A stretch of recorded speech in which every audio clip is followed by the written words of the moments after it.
আসসালামু আলাইকুম দর্শক, কথা বলবো বাংলাদেশ আঞ্জুমানে আল ইসলাহ ও আল্লামা হুসামউদ্দিন চৌধুরী ফুলতলী তার ইসলামী আন্দোলনে নীরব ত্যাগ, বিগত 16 বৎসরের অবিচল সাহসের বিভিন্ন দিক ও প্রেক্ষাপট নিয়ে।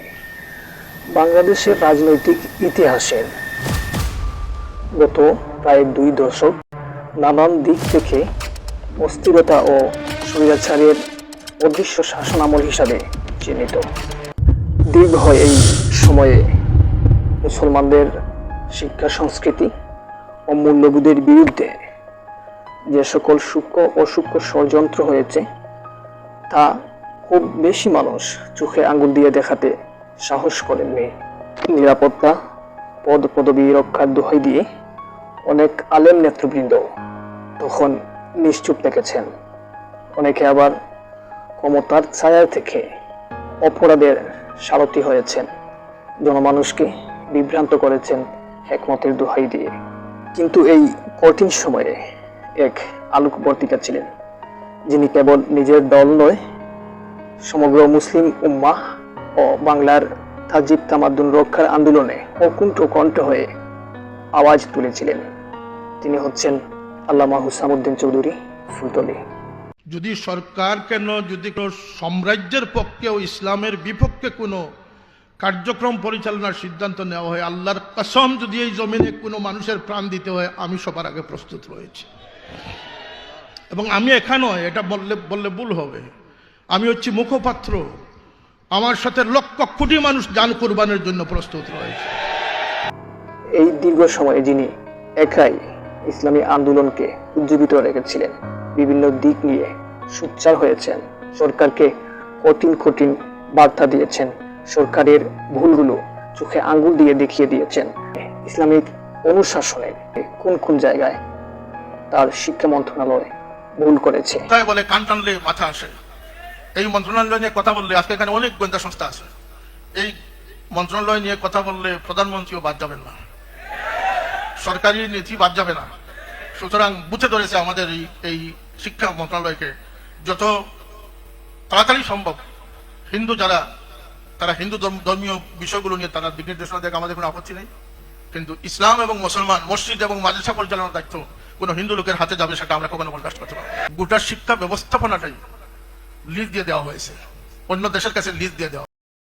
বাংলাদেশ আঞ্জুমানে আল ইসলাহর সভাপতির আসন থেকেও তিনি দলীয় দাপট বা সুবিধাভোগী রাজনীতি করেননি, বরং অত্যন্ত দৃঢ়তা ও বুদ্ধিমত্তা নিয়ে সরকারের শিক্ষানীতি সংশোধন, ইসলামী শিক্ষা উন্নয়ন ও আধুনিকরণ, আরবি বিশ্ববিদ্যালয় প্রতিষ্ঠা সহ তিনি একাই কথা বলেছেন।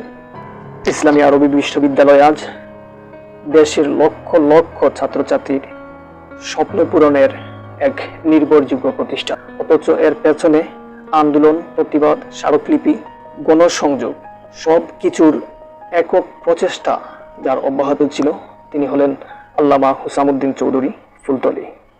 তার রাজনৈতিক কৌশল ছিল যুক্তি, শালীনতা ও সাহসের সমন্বয়ে। আমি শুনলাম ডারউইনের সেই নাস্তিকবাদী মতবাদ নাকি শিক্ষা ব্যবস্থার জেলে দেওয়া হচ্ছে। যদি সেই ডারউইনের মতবাদ বিবর্তনবাদের বাংলাদেশের শিক্ষা বই হয়, এই শিক্ষা বই আমরা পড়বো না, মানি না। বিগত এই কঠিন 16 বৎসর অন্যরা যখন নীরব থাকত, তখন তিনি কথা বলতেন স্পষ্ট ভাষায়, সরকারকে হুঁশিয়ারি দিয়ে, যেখানে হুঁশিয়ারি দেওয়ার প্রয়োজন সেখানে হুঁশিয়ারি দিয়েছেন, যেখানে সংলাপের প্রয়োজন সেখানে সংলাপ করেছেন। যখন স্বার্থান্ত রাজনীতিবিদরা হিকমতের আড়ালে নীরব ছিলেন, তখন তিনি মাদ্রাসার শিক্ষক, ছাত্র, অভিভাবক, সচেতন মানুষকে সংগঠিত করে মাঠে থেকেছেন, ইসলামী আন্দোলনকে ধারাবাহিকভাবে চালিয়ে গেছেন। তার প্রতিটি ভাষণই ছিল প্রমাণ ও যুক্তির জোর। তিনি কোনোদিনই অশান্তির পথ বেছে দেননি, সহিংসতার পথে যাননি, বরং শান্তি, সংলাপ ও গণচেতনার মাধ্যমে আন্দোলনকে জিইয়ে রেখেছিলেন। দর্শক, চলুন তার সেই সময়ে কিছু ঐতিহাসিক বক্তব্যের খণ্ডচিত্র আমরা দেখে আসি এবং শুনে আসি। ইসলামী শিক্ষার মাধ্যমে সকল শিক্ষার উৎপত্তি হয়েছিল। আজকে ইসলামী শিক্ষাকে পিছনে রেখে আজকে সাধারণ শিক্ষাকে অগ্রাধিকার দিয়ে অন্য যে কোনো দেশে যাই করা সম্ভব হবে, আউলিয়া কেরামের আবাদকৃত এই বাংলাদেশে ইসলামী শিক্ষাকে পিছনে ফেলে কোন সরকার ক্ষমতায় টিকতে পারবে না। ইসলামীর জায়গায় বাংলাদেশ নয়, এটা মুসলমানদের দেশ, এখানে কোনো ইসলামী চলবে না। হুকুমনি দীপুমনি আমরা কিছু বুঝি না। আমরা আমাদের মাদ্রাসাকে মাদ্রাসা রাখতে চাই। আমরা একমত আছি না? আমাদের ধর্মীয় শিক্ষা বাধ্যতামূলক রাখতে হবে। এটার সাথে কোনো আপোষ চলবে না। আমরা বেঁচে থাকলে আমাদের ইসলাম বেঁচে থাকবে। আজকের এই শিক্ষানীতি 2টা বই পরিবর্তন হয়েছে, বন্ধ করা হয়েছে, এটা আপনাদের সফলতা।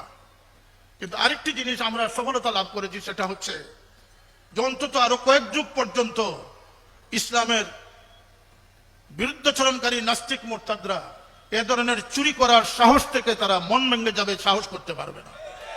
কারণ আজকের দিনে প্রতিটি প্রতিষ্ঠান, প্রতিটি গার্জিয়ান, প্রতিজন অভিভাবক সচেতন হয়ে যাচ্ছেন এই আন্দোলনের মাধ্যমে যে আমার সন্তানের বইগুলো আমি একবার পরীক্ষা করে দেখা উচিত। আমাকে যা ট্যাবলেট দিবে আমি যে খাবো তা নয়, আমি ট্যাবলেটের ইনগ্রিডিয়েন্টস পরীক্ষা করে তারপরে আমি ট্যাবলেট সেবন করব। 2024 সালের নির্বাচন সংসদে ইসলামের কণ্ঠ ফেরানোর একটি প্রয়াস ছিল, যে দেশের সংসদে ইসলামী মূল্যবোধ রক্ষার প্রকৃত কোনো প্রতিনিধি নেই।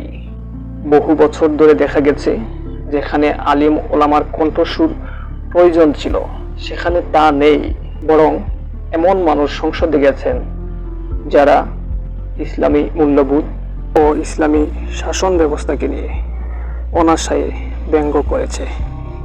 এই অবস্থায় দেশের রক্ষণশীল আলিম সমাজ চেয়েছিলেন অন্তত একজন নির্ভরযোগ্য সৎ প্রকৃত ইসলামী চিন্তাবিদ সংসদে থাকা প্রয়োজন, যিনি সরাসরি ইসলামী শিক্ষা ব্যবস্থা, মাদ্রাসা নীতি, আরবি বিশ্ববিদ্যালয় সহ সকল গুরুত্বপূর্ণ বিষয়ে সঠিক অবস্থান উপস্থাপন করবেন।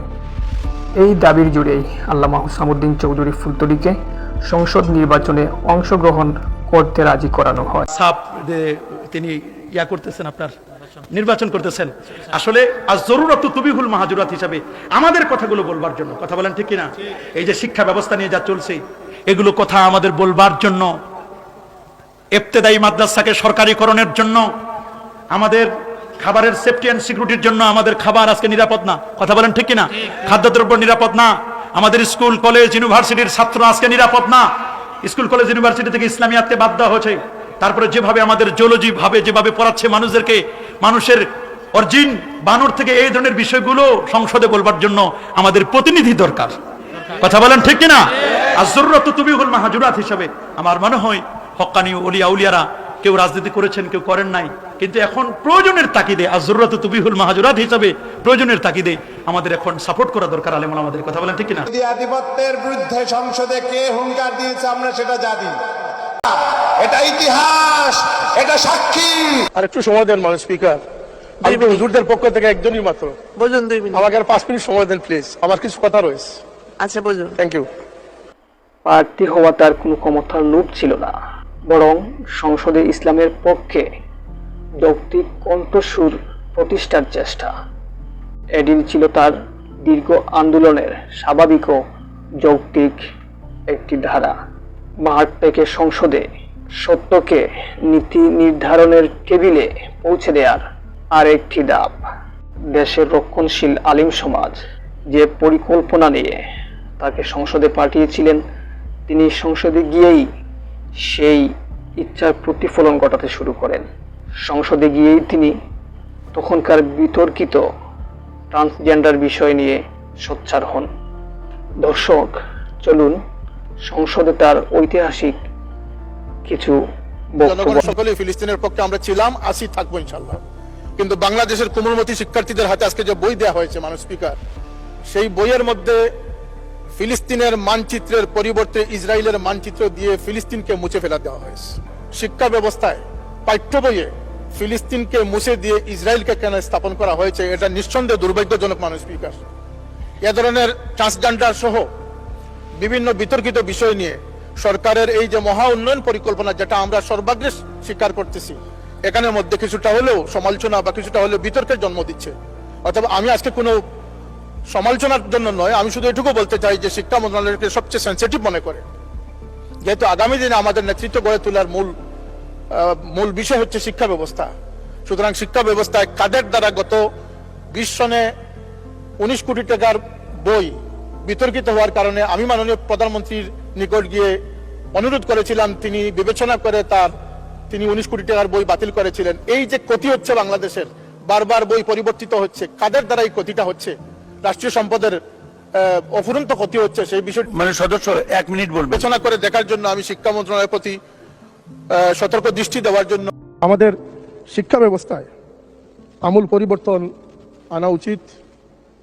আমাদের সিলেবাস কমিটিতে যারা যোগ্য তাদেরকে দিয়ে সিলেবাস প্রণয়ন কমিটি তৈরি করা।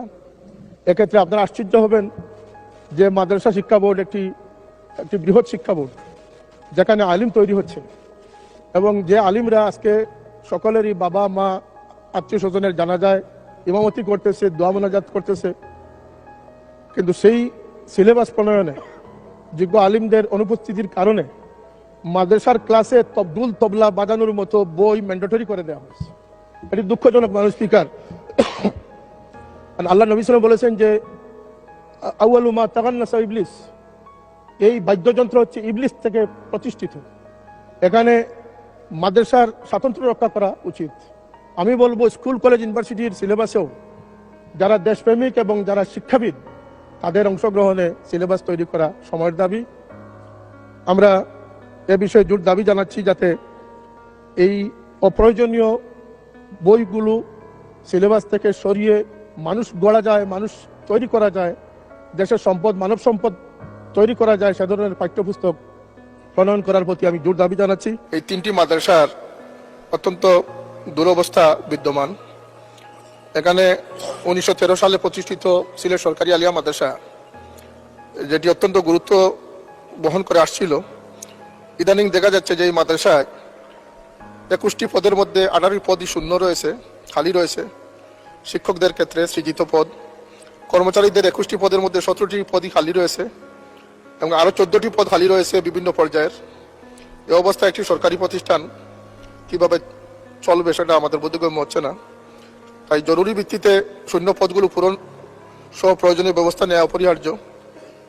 এবং এই বিষয়ে মাননীয় স্পিকার, আপনার মাধ্যমে এই 3টি সরকারি আলিয়া মাদ্রাসা যাতে পূর্ণাঙ্গ এবং জোরদারভাবে চলতে পারে সে বিষয়ে মাননীয় শিক্ষামন্ত্রী এবং কারিগরি বিষয় আল্লাহ তাআলা তাকে সুস্থ শক্তি ও দীর্ঘ হায়াত দান করুন এবং তার এই আন্দোলনকে নতুন প্রজন্মের জন্য বাতিঘর হিসাবে কবুল করুন।